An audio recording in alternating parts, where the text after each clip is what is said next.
Hello friends, cooking recipes में तमारू स्वागत है। आज આપણે બનાવીશું આલુ પરોઠા। તો આલુ પરોઠા બનાવવા એકદમ ઇઝીલી અને સહેલા છે। તો આપણે અહીંયા 4 જણા સર્વ કરી શકે એટલે આપણે આલુ પરોઠા બનાવીશું।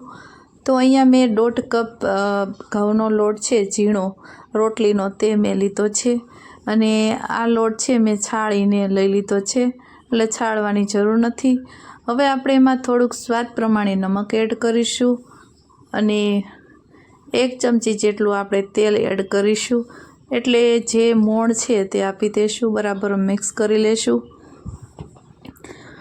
મોણવાળો લોટ હશે તો આલુ પરોઠા છે તે એકદમ સ્મૂથ અને પોચા એવા બનશે અને તમારે ક્રિસ્પી બનાવવા હોય તો પણ બે રીતે બનશે। તો આપણે થોડુંક તેલ નાખીશું એટલે જે રોટલીનો લોટ આપણે બાંધતા હોય એમાં થોડુંક એવું આપણે મોણ એડ કરતા હોય છે, એ રીતે આમાં થોડુંક વધારે આપણે તેલ એડ કરીશું। અને આ લોટ છે તે બહુ કડકાય નહીં અને બહુ ઢીલોય નહીં એવો આપણે લોટ એડ રાખવાનો છે। બહુ ટાઈટ હશે તો પણ આલુ પરોઠા સારા એવા બનશે નહીં અને બહુ એકદમ સ્મૂથ હશે તો પણ આલુ પરોઠા નહીં બને। એટલે આ લોટ છે તેને આ રીતે આપણે મસળી લેશું। કડક જેવો સેજ મને લાગે છે એટલે 1 અડધી ચમચી જેટલું પાણી એડ કરી અને આ રીતે આપણે હાથની મદદથી લોટ આપણે બાંધીશું। તો તમે જોઈ શકો છો વજન દઈ અને આપણે લોટ બાંધીશું એટલે લોટ છે તે એકદમ સરસ એવો બંધાશે। હજી આપણે લોટ કૂંદવાની જરૂર છે, કેમ કે જ્યાં સુધી વાસણમાં ચીપકે છે ત્યાં સુધી આપણે લોટ બરાબર નથી। હંમેશા તમારે લોટ બાંધતી વખતે લોટ કાસરોટમાં અથવા તો વાસણમાં, ગમે વાસણમાં તમે લોટ બાંધતા હોય તો ચીપકે નહીં ત્યાં સુધી આપણે બાંધવાનો છે। તો તમે જોઈ શકો છો આપણો લોટ એકદમ સરસ એવો થઈ ગયો છે। તો અહીંયા મેં તેલનું મોણ થોડુંક એવું આપી દઈશું એટલે લોટ છે તે આપણો એકદમ સરસ એવો બંધાઈ જશે અને લોટમાં એક સરસ એવી શાઇનિંગ આવશે। તો તમે જોઈ શકો છો એકદમ સરસ એવો આપણો લોટ બંધાઈ ગયો છે અને શાઇનિંગ પણ આવી ગઈ છે। લોટની કન્ડિશનર છે તે આ રીતે રાખવાની છે। તો તમે જોઈ શકો છો આપણો લોટ કડકે નહીં અને એકદમ સ્મૂથાય નહીં એવો લોટ થઈ ગયો છે। તો હવે આને આપણે 15 મિનિટ જેવું આપણે એને રેસ્ટ આપીશું। તો લોટ છે તે એકદમ સરસ એવો મોણ આવી જશે ત્યાં સુધી આપણે આલુના આપણે મસાલો બનાવી લઈશું। તો અહીંયા મેં 1 કલાક પહેલાં મેં 4 જણા સર્વ કરી શકે એટલા બટેકા બાફી લીધા છે।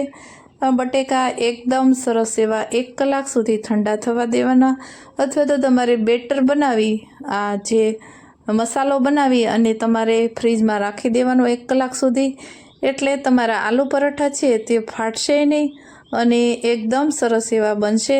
પણ મેં અહીંયા બટેકા ઠંડા કરી લીધા છે। આપણે નાની નાની બાબતોનું અહીંયા ધ્યાન રાખીશું એટલે આલુ પરોઠા છે તે એકદમ સરસ એવા બનશે અને ફૂલી અને દડા જેવા થશે અને એકદમ 2 પડવાળા આપણે બનાવીશું એટલે છૂટા છૂટા બનશે। તો બટેકા છે તે એકદમ આ રીતે સરસ એવો એનો મસાલો આપણે બનાવી લેશું। તો અહીંયા મેં હાથની મદદથી તમે વિસ્પરની મદદથી પણ તમે પ્રેસ કરી શકો છો। તો અહીંયા આપણે હાથની મદદથી આ રીતે બટેકા છે એને આપણે મસાલો માવો કરી લીધો છે। તો હવે માવો રેડી થઈ ગયો છે, તમે જોઈ શકો છો એક પણ ગઠ્ઠા નથી એવો આપણે સ્મૂથ માવો બનાવી લીધો છે। હવે અહીંયા મેં એક વઘાર્યું લીધું છે, તેમાં મેં સિંગ તેલ છે તે એડ કર્યું છે। તમે કોઈ પણ વેરાયટીનું તેલ લઈ શકો છો। હવે એ આપણે તેલ થોડુંક હલકું એવું ગરમ થાય એટલે આપણે એમાં 1 ડુંગળી છે, કાંદા તે 1 ઝીણું ઝીણું સમારેલું છે તેને એડ કરીશું। તો આવી રીતે તમે વઘાર કરી અને બનાવશો ડુંગળી ચાતળી અને તો તમારા જે આલુ પરોઠા છે તે ખૂબ સરસ એવા ટેસ્ટી બને છે અને તેલ છે તે બધા સાથે મસાલા સાથે મિક્સ થઈ જશે અને ખૂબ સરસ એનો ટેસ્ટ આવે છે। તો અહીંયા આપણે ડુંગળી છે તેને સાતળી લેશું, થોડીક એવી બ્રાઉન જેવી થાય ત્યાં સુધી આપણે એને હલાવતા રહીશું। બહુ એને થવા દેવાની નથી, કેમ કે પરાઠા બનાવતી વખતે ડુંગળી છે તે એકદમ સરસ એવી સ્મૂથ બની જાય છે। તો અહીંયા ગેસની આંચ આપણે મીડિયમ રાખી છે અને ડુંગળીને આ રીતે હલાવતા રહેવાની છે। આ રીતે થોડીક એવી ફ્રાય થાય એટલે આપણે એને કાઢી લેશું। તો તમે જોઈ શકો છો થોડીક એવી હલકી એવી થઈ ગઈ છે। તો હવે આપણે બેટર છે મસાલો બટેટાનો એમાં એડ કરીશું અને હવે એમાં આપણે બધા મસાલા એડ કરી દઈશું। અહીંયા મેં 1 કપ જેટલી લીલી કોથમીર એટલે કે ધાણા લીધા છે। તો તમે આલુ પરાઠામાં ધાણા નાખશો તો ખૂબ સરસ એવો ટેસ્ટ આવે છે। અહીંયા મેં આમચૂર પાવડર નાખ્યું છે, ચાટ મસાલો, ધાણા જીરું પાવડર, હળદર પાવડર અને 1 ચમચી જેટલું લાલ મરચું પાવડર અહીંયા નાખીશું। અહીંયા મેં કાશ્મીરી લાલ મરચું પાવડર એડ કર્યું છે। તેનાથી ખૂબ સરસ કલર આવશે અને બહુ તીખાશે નહીં લાગે। તમારે થોડીક તીખાશ જોતી હોય તો તમે સાદું મરચું અથવા તો લીલા મરચાં પણ એડ કરી શકો છો। મેં અહીંયા કિપ્સ કર્યા છે। તમારે તીખાશ જોતી હોય તો 1-2 મરચાં તમે પણ એડ કરી શકો છો। હવે આ મસાલો છે તેમાં મેં ઓલરેડી મીઠું પહેલાં જ મેં બાફતી વખતે બટેકામાં એડ કર્યું છે, એટલે મેં મસાલાનું મીઠું આમાં પહેલાં એડ કરી દીધું છે। હવે એવું લાગશે તો આપણે ટેસ્ટ કરી અને પછી આપણે મીઠું એડ કરીશું, કેમ કે વધારે ખારા ન થાય એનું ખાસ ધ્યાન રાખવાનું છે। તો હવે આપણું બેટર પણ આ જે મસાલો છે તે સરસ એવો બની ગયો છે, તમે જોઈ શકો છો। હવે આપણે મસાલો બની ગયો છે, હવે આપણે સાઈડમાં રાખીશું। મને થોડીક નમકની જરૂર પડી છે એટલે આપણે નમક મેં ટેસ્ટ કરી અને આપણે એડ કર્યો છે। હવે એને બરાબર મિક્સ કરી લેશું।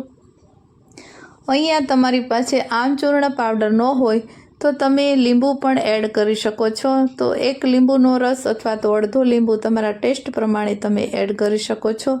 હવે અહીંયા તમે જોઈ શકો છો લોટ આપણો સરસ એવો કૂણો એવો મોણ આવી ગયો છે અને એકદમ સરસ એવું શાઇનિંગ પણ આવી ગઈ છે। તો હવે આપણે લોટને વધારે રેસ્ટ નહીં આપીશું। તમે જોઈ શકો છો ચમકે છે એટલો સરસ એવો લોટ આપણો બંધાઈ ગયો છે। તો હવે લોટને આપણે સાઈડમાં રાખીશું અને લુવા વાળી લેશું।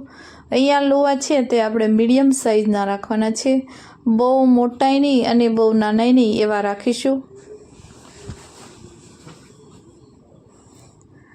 તો અહીંયા આપણે આ જે લોટ બાંધ્યો છે એમાં 5 થી 6 જેટલા આપણા આલુ પરાઠા બનશે। હવે આલુ પરોઠા બનાવવા માટે આપણે એક લોટનો લુવો લઈ લેશું અને અહીંયા મેં મેંદાનો લોટ લીધો છે। આ લોટને કોટિંગ કરતી વખતે મેંદાનો લોટ હંમેશા લેવાનો છે। મેંદાના લોટ લેવાથી તમારા જે આલુ પરોઠા છે તે ફાટશે નહીં અને એકદમ સરસ એવા બનશે। તો આ રીતે આપણે એવું કોટિંગ માટેનું આ મસાલાનું આ રીતે લોટના લુવાથી આપણે આ રીતે હાથની મદદથી કરી લેશું। તો તમે જોઈ શકો છો આપણે એકદમ સરસ એવું ગોળ વાળી લેવાનું છે ઢાંકણી જેવું।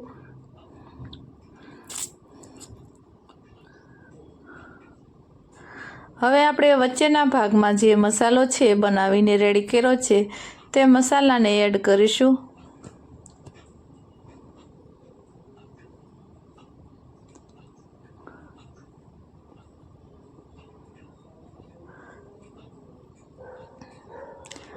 તો આપણે એક નવી ટ્રીક સાથે બનાવીશું અહીંયા આલુ પરોઠા। તો તમારા આલુ પરોઠા એકદમ સરસ મસાલો આ લુવામાં એકદમ સરસ આ રીતે બનાવશો તો કોટિંગ થઈ જશે અને આખા આલુ પરોઠામાં તમારો મસાલો ફેલાઈ જશે અને ખૂબ સરસ એવા બને છે। મેં આ રીતે 3જી વખત આલુ પરોઠા બનાવ્યા છે, મેં પહેલી વાર ટ્રાય નથી કરી। તો તમે આ રીતે બનાવશો ને તો બહુ ટેસ્ટી અને ખૂબ સરસ મસાલો આખા આલુ પરોઠામાં ફેલાઈ જાય છે। તો તમે આ રીતે જે વધારાનો ભાગ છે તેને થોડુંક એવું કાઢી લેવો અથવા લોટ વધારાનું ઉપર આવે તો એ રીતે કાઢી લેવું અને તમે જોઈ શકો છો આપણું આ પરાઠું છે તે સરસ એવું કોટિંગ થઈ ગયું છે।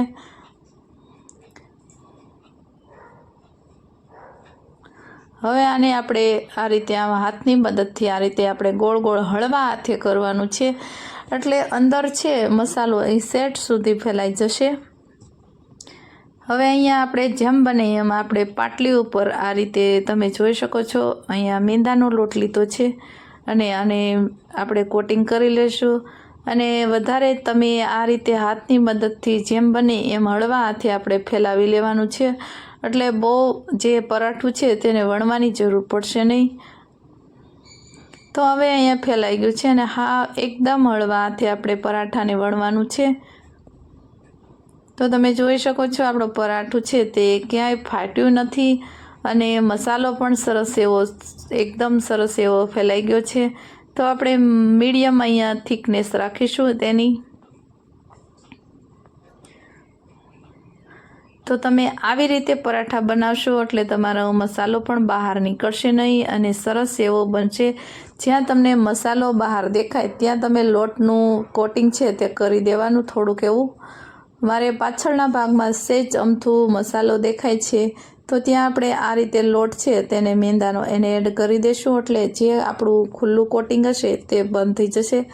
તો આ રીતે આપણે આલુ પરોઠા બનાવીશું તો ખૂબ સરસ એવા પરાઠા બને છે। તમે આ પરાઠા એકવાર ખાશો એટલે વારંવાર ખાવાનું મન થશે, એટલા ખૂબ સરસ એવા બને છે। તો અહીંયા આપણે હવે પરાઠાની સાઈઝ ચેન્જ કરીશું। થોડોક એવો કલર ચેન્જ થાય એટલે આપણે એની સાઈઝ ફેરવવાની છે। તો આ રીતે આપણે તાવીથાની મદદથી ફેરવી લેશું। તો તમે જોઈ શકો છો આપણું નોનસ્ટિક છે તે ગરમ થઈ ગઈ છે। તમે રોટલીની લોટી હોય તેમાં પણ તમે તાવડીમાં બનાવી શકો છો। તો હવે અહીંયા આપણે થોડુંક એવું તેલ છે તેને એડ કરીશું। તમે આલુ પરોઠામાં બટરને વાપરવું હોય તો પણ તમે બટર પણ વાપરી શકો છો। તો બટર નાખવાથી ખૂબ સરસ એવો ટેસ્ટ આવે છે અને આપણે તેલ અહીંયા મેં વાપર્યું છે। તો આ રીતે આપણે હાથની મદદથી કોટિંગ કરી લેવાનું છે। તો આ રીતે આપણે બીજું આલુ પરોઠું છે તેને પણ આપણે બનાવી લેશું। તો આ રીતે હળવા હાથે આ રીતે બધા પરાઠા છે તેને બનાવી લેવાના છે।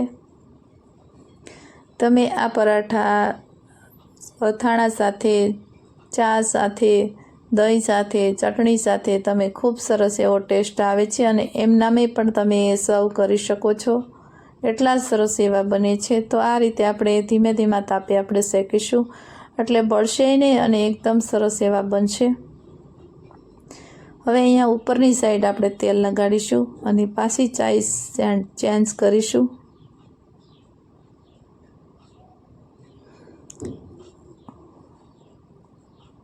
તો તમે જોઈ શકો છો આપણું પરાઠું છે તે એકદમ સરસ એવું ક્રિસ્પી જેવું બન્યું છે અને તમારે સ્મૂથ બનાવવું હોય તો પણ એકદમ નરમ બનાવી શકો છો। અહીંયા મેં થોડુંક બાળકોને ક્રિસ્પી જેવા ભાવે છે એટલે ધીમા તાપે શેકાવામાં થોડીક વાર લાગે છે। હવે તમે જોઈ શકો છો આપણું પરાઠું એકદમ સરસ એવું બની અને રેડી થઈ ગયું છે।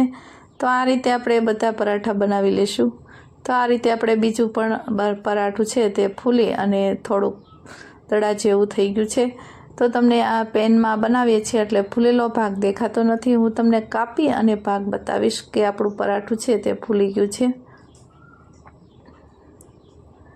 તો અહીંયા આપણે 2 પડવાળા આલુ પરોઠા બનાવ્યા છે। તમે આ રીતે બનાવશો એટલે તમારો ઓટોમેટિક 2 પડ તમારા ખુલ્લા થઈ જશે।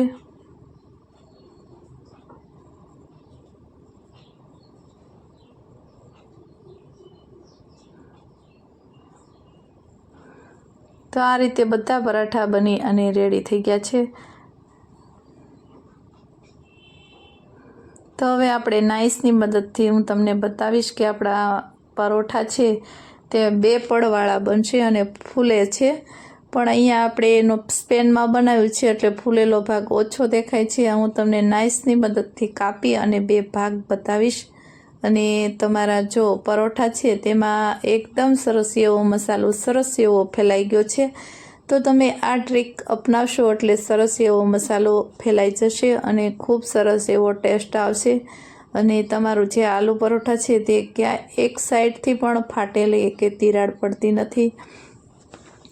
તો આ રીતે તમે આલુ પરોઠા બનાવશો તો ખૂબ સરસ એવા બની અને રેડી થઈ જશે। તો અમારી રેસીપી સારી લાગે તો વિડીયોને લાઈક કરજો।